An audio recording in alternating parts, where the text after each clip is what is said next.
Iran और Saudi अरब की दोस्ती ऐसा रंग ला रही है कि बस अमेरिका और इजराइल के मुंह नीले पड़ रहे हैं टेंशन से।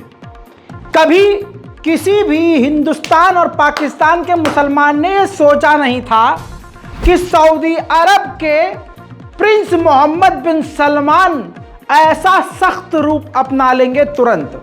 हुआ क्या है, परेशान मत हो, यह आसान जबान में बता रहा हूं। और यह खबर सुन के आपको आज ही ईद का मजा ना आया तो रजाग्राफी नाम नहीं हमारे चैनल का। मोहम्मद बिन सलमान सऊदी अरब के प्रधानमंत्री करता धरता जो अब देश चला रहे हैं, उन्होंने अमेरिका और इजराइल को रख कर रगड़ दिया है, जबरदस्त तरीके से जलील किया है। आप जानते हैं अमेरिका और इजराइल बात बात पर ईरान पर हमले की धमकी देते हैं। लगाओ भाई फुल स्क्रीन पर सबूत। धन्यवाद एडिटर साहब। एडिटर साहब को समझाना पड़ता है मुझे कि भाई हमारी जनता भी है जो कभी कभी जो पगला जाती है कि अरे भाई अपने मन से बोल दिया यार, तुमने कहाँ से ले आते हो तुम।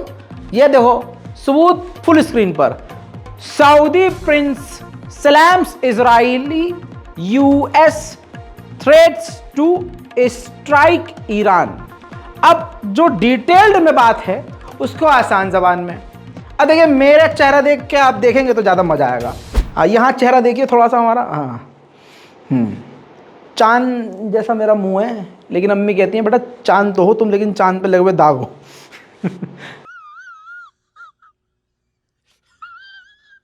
अरे यार तुम सीरियस हो गए, सुनो मेरी बात। सऊदी अरब के मोहम्मद बिन सलमान ने कहा है अमेरिका और इजराइल बात बात पर ईरान पर हमला करने की जो धमकी देते हैं, ये धमकी सिर्फ धमकी ही है। और इससे साबित होता है कि अमेरिका और इजराइल की नीयत सही नहीं है। साथ में मोहम्मद बिन सलमान ने यह भी कहा कि मुझे ऐसा लगता है पर्सनली कि अमेरिका और इजराइल ईरान पर धमकियां दे दे के अपनी धमकी को खोखला साबित कर चुके हैं। और ईरान एक क्षेत्र का मजबूत इलाका है, उस पर हमला कर देना इतना आसान नहीं है। उधर मोहम्मद बिन सलमान ने यह बात और कह दी, एक बात से आप सहमत होंगे, पूरी दुनिया के मुसलमान सहमत होंगे मोहम्मद बिन सलमान के। पहली बार ऐसा हो रहा है कि मोहम्मद बिन सलमान के इस बयान से सुन्नी, शिया, देवबंदी, बरेलवी सबके सब राजी हैं। मोहम्मद बिन सलमान ने बहुत सटीक बात कहते हुए कहा कि ईरान का इतिहास मौजूद है, यह बहुत पुराना देश है, इसका इतिहास बहुत ज़्यादा पुराना है और ये एक अहम और मजबूत देश है। हमें नहीं लगता कि इस पर अटैक करके, एयर स्ट्राइक करके इसको मैप से मिटाया जा सकता है या फिर इस कॉन्फ्लिक्ट का अमेरिका, इजराइल और ईरान के इन तनाव का हल निकाला जा सकता है। उधर मोहम्मद बिन सलमान ने कहा कि जंग की कोई ज़रूरत नहीं है और जंग का कोई किसी को फायदा भी नहीं होगा। अरे जब बात टेबल पर बैठ के हल हो सकती है तो ईरान पर हमला करने की धमकी देना बेकार है। उधर मोहम्मद बिन सलमान ने कहा कि अमेरिका की, इजराइल की ईरान पर हमला कर देने वाली धमकी को हम जरा भी सीरियस नहीं लेते, जरा भी। आपको ऐसा लग रहा होगा कि ईरान बोल रहा है, नहीं, ये सऊदी अरब के प्रिंस मोहम्मद बिन सलमान बोल रहे हैं। कह रहे हैं कि अमेरिका, इजराइल की ईरान पर धमकी जो है ये दशकों से हो रही है, ये धमकी पहले से देता आ रहा है, ये सिर्फ पॉलिटिकल धमकी है और इस पर मैं बिल्कुल, मोहम्मद बिन सलमान कह रहे हैं, मैं बिल्कुल ध्यान नहीं देता और ना मुझे ध्यान देना है। तो दोस्तों मोहम्मद बिन सलमान का ईरान के लिए इस तरह से खुल्लम खुल्ला स्टैंड लेना इस बात की दलील है कि जो दो भाई सदियों से एक दूसरे से अलग और खफा चल रहे थे, अचानक से बीच का जहर खत्म हो गया और दोनों ने एक दूसरे का हाथ थाम लिया है। इन दोनों के हाथ थामते ही मुनाफिक तड़पने और फड़फड़ाने लगा है। अमेरिका और इजराइल का इतिहास ये है कि जब ये ससुर के नाती कहीं पिटते हैं तो झूठ बोलते हैं, अरे हम तो पिटे ही नहीं, हमारा कोई सैनिक, हमारा सेना नहीं था वहाँ पर, हमारा कोई सैनिक, पागल, हमारा कोई सैनिक था ही नहीं वहाँ, हमारी वहाँ सबमरीन नहीं थी। ऐसा ही कांड आपको नया बताता हूँ। हुर्मुज़ के इलाके में, ईरानी समुद्री इलाके में अमरीकी शैतान की एक शैतानी परमाणु पनडुब्बी समुद्र के अंदर के तह से होते हुए ईरान के हुर्मुज़ के इलाके में पहुंच गई। ईरान ने तुरंत डिटेक्ट कर ली और फायर शॉट किया। कई सारे वार्निंग शॉट ईरान की नेवी ने दागे और उस सबमरीन को, अमेरिकी सबमरीन को समुद्र के तह पर ले गया है ऊपर, और फिर कई वार्निंग शॉट दिए और चारों तरफ से उसको चल चल हाँ मतलब दुबदरा दिया, घेर लिया उसको और उसको वापस भेजने के लिए मजबूर कर दिया अपने इलाके में, और वो वापस चली गई। इससे पहले अमेरिका बुरी तरह से और जलील होता, तुरंत अमेरिका ने झुठला दिया कि नहीं ये तो झूठ बोल रहा है, हम थे ही नहीं, अरे उस क्षेत्र में हमारा क्या काम।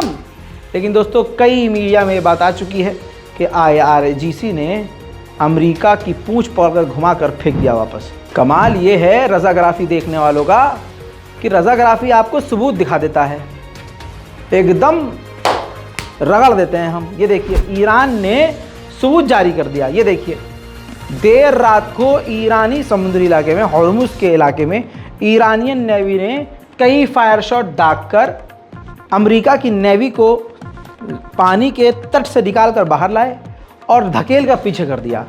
अमेरिका ने ठुकराया तो आपके सामने ये सबूत ईरान की तरफ से जारी कर दिया गया है। इसके अलावा सऊदी अरब और दूसरे ममालिक देशों को अच्छे से पता चल चुका है कि अमेरिका इजराइल मिलकर भी ईरान पर हमला करने का एक साथ प्लान नहीं कर सकते और ईरान के पास बहुत ताकत है। इसी वजह से अब तमाम देशों के सुर ईरान के सामने बदल चुके हैं और सबको समझ में आ गया है कि ईरान का साथ बहुत ज़रूरी है। अब ईरान कितना मजबूत हो गया है इसकी एक और झलक कल IRGC ने दिखा दी है। बता दूं ईरान की गवर्नमेंट ने, सिक्योरिटी एजेंसीज ने नए ड्रोन्स बनाकर 200 नए स्ट्रैटेजिक ड्रोन ईरान के मिलिट्री को सौंप दिए हैं। ये उसका ऑफिशियल वीडियो है जिसमें आप देखेंगे नए तरह के स्ट्रैटेजिक खतरनाक ड्रोन हैं और ये छोटे मोटे रेंज के नहीं कि 15 किलोमीटर 10 किलोमीटर 20 नहीं, लॉन्ग रेंज के ड्रोन हैं जो खुद ईरान ने बनाए हैं। इसमें कोई पार्ट बाहर का नहीं है, सब का सब इन्होंने खुद बनाया है। A to Z इसके अंदर हार्डवेयर ईरान ने खुद डेवलप करके बनाया है। ईरान के ये ड्रोन पहले ही यूक्रेन के खिलाफ ज़बरदस्त काम कर रहे हैं। अब ये ड्रोन आप देख रहे हैं, इन तमाम ड्रोन की खासियत ये है, ध्यान से सुन लीजिए बात को, इलेक्ट्रॉनिक वॉरफेयर सिस्टम भी है इस पर और मिसाइल भी इससे लॉन्च की जा सकती है। और ये जो है ख़तरनाक हमले करने के लिए, हवा से ज़मीन पर मार करने के लिए, यानी हर तरह से इन ड्रोन का इस्तेमाल किया जा सकता है। वहीं दोस्तों आर्मीनिया, ईरान और भारत की आर्मीनिया में ही मीटिंग हुई है गैस पाइपलाइन को लेकर। आर्मीनिया से गैस पाइपलाइन होते हुए ईरान पहुंचेगी वो पाइपलाइन और पाइपलाइन वही ईरान वाली पाइपलाइन आगे बढ़ते हुए भारत आएगी। इस डील पर यह चर्चा हुई है और गहरी डील हुई है तीनों देशों के अंदर। भले ही दूसरी तरफ भारत में हिंदू समाज के लोग लगातार मुसलमानों का बाइकॉट करने की बातें कर रहे हैं और मोदी सरकार मुसलमानों के खिलाफ हिंसक बयान और भड़काऊ काम कर रही है, लगातार मुसलमानों पर हमले हो रहे हैं और मोदी और योगी जी खामोश हैं। सरकारी जुल्म और सितम मुसलमानों पर बढ़ रहा है और मुसलमानों का बाइकॉट करने की बात भारतीय जनता पार्टी के द्वारा करी जा रही है। वहीं दूसरी तरफ इन बेगैरतों का रवैया ये है कि अरब देशों के सारे क्षेत्र में घुसे जा रहे हैं, जबकि होना ये चाहिए कि अरब देशों को भारतीय जनता पार्टी से किसी भी तरह की कोई बात नहीं करनी चाहिए। उधर इजराइल के इकोनॉमी मिनिस्टर भारत आए हुए हैं। यहाँ भी आकर वो ईरान का दर्द, ईरान इजराइल के गले में फंसी हुई हड्डी की तरह है, न वो निगल पा रहा है न उगल पा रहा है। जहाँ भी ये ससुर के नाते कुकुरमुत्ते जाते हैं, ईरान ईरान ईरान गाते हैं। यही ईरान की पावर है।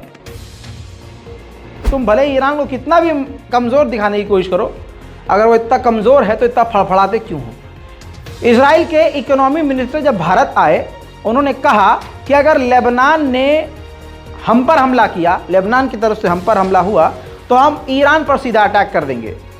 साथ में ये भी कहा कि हमें पूरा यकीन है कि भारत हमारा साथ देगा, क्योंकि भारत और इजराइल एक दूसरे के साथ सिक्योरिटी की सारी तमाम चीज़ें हम शेयर करते हैं, एक दूसरे की सिक्योरिटी का ध्यान रखते हैं और हमने एक दूसरे के साथ बहुत सारे युद्धाभ्यास किए हैं जिनका एक्सपीरियंस हम आपस में शेयर करते रहते हैं। वहीं इजराइल के पूर्व प्रधानमंत्री ने ईरान इंटरनेशनल यानी ईरान के खिलाफ प्रोपेगेंडा चलाने वाले टीवी पर इंटरव्यू देते हुए कहा कि ईरान की जो सरकार है साल के 20 से 30 बिलियन डॉलर एक साल में ही खर्च करती है अलग अलग आतंकी संगठनों पर, जैसे लेबनान, यमन, सीरिया और इसके अलावा कई जगह कुछ फोर्स, IRGC फोर्स खर्च करती है इजराइल के खिलाफ अलग अलग आतंकी संगठनों को हमला करने के लिए। So if I take all of the operations, meaning what they do in Lebanon, what they do in Yemen, what they do in Syria, what they do around the world, and the salaries of the Quds forces, which are the external export of the revolution, we're talking about a ballpark of $20 to $30 billion a year. उधर Israel के defence minister ने इससे बड़ी बात कही। Israel के defence minister ने कहा कि हिजबुल्लाह को $700 मिलियन ईरान सालाना देता है और $100 मिलियन गाजा में रहने वाले फिलिस्तीन समर्थकों के लिए। ईरान लगातार हमारे लिए एक मुसीबत बन रहा है और तमाम आतंकी संगठनों को समर्थन दे रहा है और पैसा दे रहा है। अब आप ये समझ लीजिए, जो बात मैं आपको बताने जा रहा हूं, इससे सारी की सारी इजराइल की धोती खुल जाएगी। इजराइल के डिफेंस मिनिस्टर ने कहा है कि एक तरफ से सिर्फ एक ही साइड से जंग का खतरा और वो जंग का जो माहौल था वो अब खत्म हो चुका है। अब जंग कई तरह से होगी और कई तरफ से इजराइल पर हमला होने की आशंका है। और हाल ही में हमने देखा कि सीरिया की तरफ से रॉकेट दाग दिया गया, फिर उसके बाद लेबनान की तरफ से रॉकेट दाग दिया गया, फिर उसके बाद गाजा दाग ही रहा था। इसी वजह से इजराइल को शांत होना पड़ा। ये तमाम चीज़ें देखने के बाद अब आप ये देख रहे हैं कि इजराइल को दर्द इसीलिए हो रहा है क्योंकि ईरान और सऊदी अरब विदेश हो गए हैं। ईरान और सऊदी अरब नहीं बल्कि तमाम अरब देश अब ईरान के साथ आ गए हैं। ऐसे में अब इजराइल के डिफेंस मिनिस्टर कह रहे हैं कि अब जब भी कॉन्फ्लिक्ट होगा चारों तरफ से हम पर हमला होगा। मैं आपको बता चुका हूं कि तुर्कमेनिस्तान की जो राजधानी है वो राजधानी 17 किलोमीटर ही दूर है सिर्फ ईरान के बॉर्डर से, और उसी तुर्कमेनिस्तान में सिर्फ 17 किलोमीटर दूर ईरान की सरजमीन से तुर्कमेनिस्तान में इजराइल ने अपनी एम्बेसी को खोल लिया है। देखिए,